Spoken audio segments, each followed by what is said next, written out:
What is going on, guys? Welcome back to Pat Outdoors. Hope you had a great Memorial Day weekend. Today we're going to be opening a package we recently received from FedEx, which shipped from China. I was hoping this was the Amorge battery that we ordered for the YZ project, but unfortunately that tracking number says that that one's going to be delivered tomorrow. So this one is likely going to be the QS138 kit that we ordered for the TTR. Let's go open up a package and see what's in the box. What's in the box? What's in the fucking box?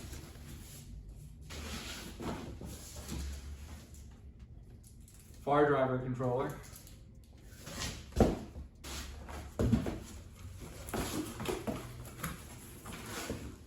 Harness.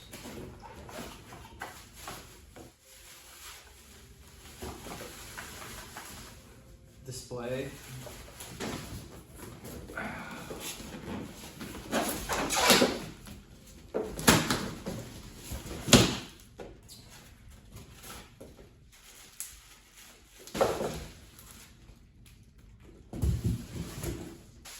QS138.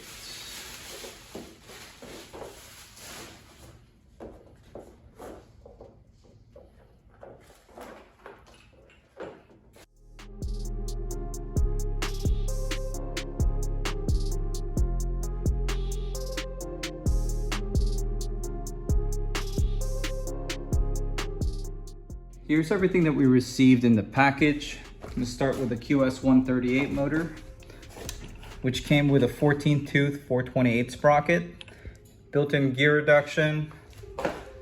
Exterior-wise, the casing looks identical to the one that we got with the Electro & Co kit. One obvious difference is it doesn't have all the excess adhesive. It came with this motor, so I'm not sure if Electro & Co added this adhesive as additional protection since you're mounting it on a dirt bike. Let me know if your QS138 came with that. But other than that, it looks identical. And we got the Fardriver controller. I went with the ND72530, which is rated for 530 amp peak, 350 continuous, which is a ton of power. We're not gonna use half of that for this pit bike. This is literally a mini bike with the same drivetrain as what we have on a YZ250. It's good to know that we have plenty of room to grow in case we want to upgrade the battery and get ridiculous with this bike. And then this is a DKD display, it looks like, which is like $100 option for Electro & Co. And I just got this with this $900 something package that has not even an extra option. That just came standard with it, which is pretty awesome. And here's the wire harness for the Fardriver controller, which looks like came with the Bluetooth dongle so you can wirelessly connect to your phone or a tablet in case you need to do some sort of programming. I'm really hoping I don't have to program anything. The eBay seller that I got this kit from mentioned that it is ready to use and turn right on when I hook everything up. So I'm hoping I don't have to load a map onto this. Let me know if you have experience with Fardriver controllers and if they come pre-programmed. But that's pretty awesome. That's usually, I think I paid $60 to connect to one of my Razors with the Kelly controller. So I'm glad that it comes with that.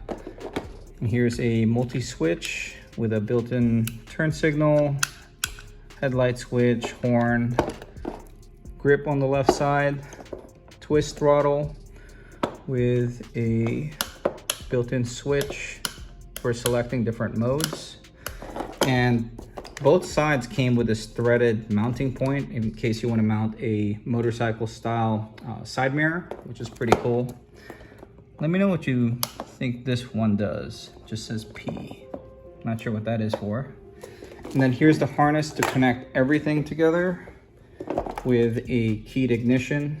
I'm likely going to mount this on the gas tank on the TTR. It's pretty nice. It came with 2 keys. Looks kind of like the Polaris symbol. And then this little device looks like a voltage step-down converter because on the top right corner it says DC 72 volt to 12 volt. So I'm assuming this is to power 12 volt accessories that I might want to install on this bike, such as headlight, horn, turn signals, brake light. Since it has all those built in on the switches, so I don't have to create a harness from scratch like I did on my 72 bolt razor. So that's pretty convenient that it comes with all of this standard. And in case you've never used a QS138 motor before, the bottom two mounting points are pre-threaded M8 by 1.25. And then the front mounting point and the top mounting point are not threaded, but they're all designed for M8 bolts. What I really like about this Fardriver controller is it's significantly smaller than the EM260 controller that we installed in the YZ yesterday that I managed to cram inside the airbox somehow. That one was like 9 by 6 by 3 inches.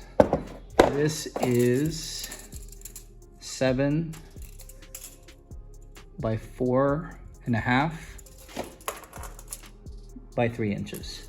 So it's a lot smaller, which is convenient because we're putting it on a really tiny bike.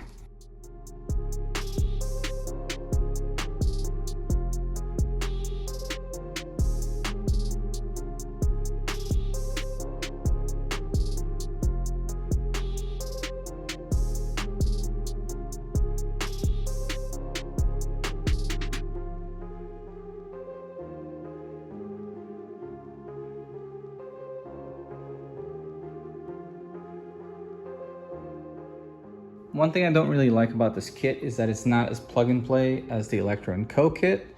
This harness is kind of universal, and unfortunately it didn't come with any sort of instructions, and the seller barely speaks any English, which usually is not a problem with me. It's pretty easy to figure out how brushless motor kits are installed. You know, usually the motor has 3 phase wires, Hall sensor wire connector, the controller is color coded for the phase wires, power, ground to the battery, and 1 main connector that goes to the throttle and everything else.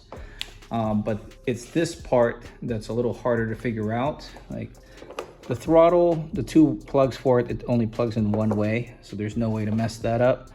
The multi-switch here, this big connector only connects to 1 thing, but this, I don't know what it connects to, but it's only 2 wires, so I'm assuming it is the horn that's on here, since that seems pretty common to be 2 wires. I wish it came with the matching pigtail so I can just wire that up to a horn, but we'll figure that out.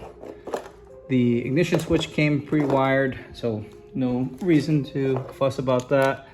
This is a 3-pin connector that there's only 1 plug that it can connect to, so that's pretty easy to figure out. This bunch, however, I wish it was labeled like the Kelly controllers. The Kelly controllers, there's plenty of diagrams online to figure out pretty easily. For the DKD display, there's only 1 6-pin connector that it can connect to, so I'm pretty comfortable with this. Though I'm not sure what this 2-pin connector is for. Let me know if you have experience with these and if you happen to know what this is for. I just don't want to hook anything up incorrectly, so I'm going to be reviewing some wiring diagrams for the next couple days before we start this install. All right guys, well if you are interested in checking out this kit, I'm going to leave a link in the description where I got it from. But if you enjoyed today's video or found it helpful in any way, do me a favor and hit that like button. If you like this kind of content, want to keep up with any of my projects, any of my bikes, consider subscribing to this channel. But this is going to be it for today. Thank you for watching.